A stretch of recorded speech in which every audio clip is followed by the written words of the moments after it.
Сәлем достар, менің каналыма қош келдіңіздер. Бүгін сіздерге оңай жасалатын тағамның рецептімен бөлісетін боламын. Алдымен етімізді ұсақтап, майдалап турап аламыз.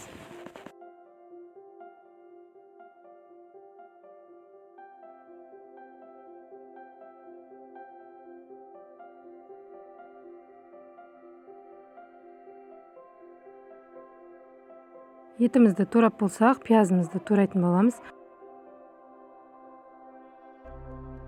Барлығын 4 бұрышты кубик етіп турап шығатын боламыз.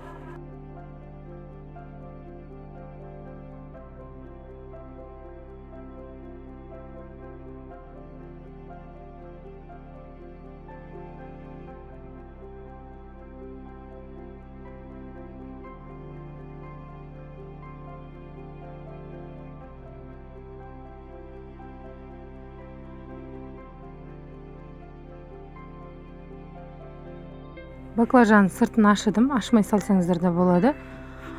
Бірақ ашығанға кеңес беремін, ол арасында қап-қара болып біртүрлі көрінеді.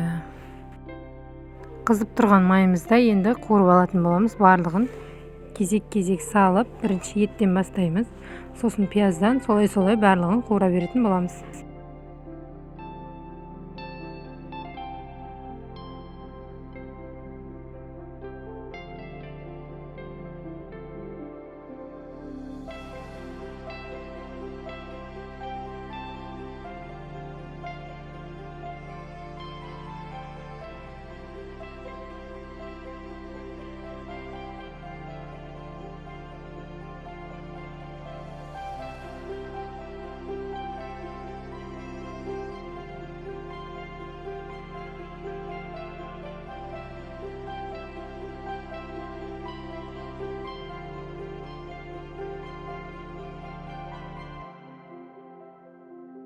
Помидорымызды салып алдық, помидорымыз ерігенше қуыратын боламыз.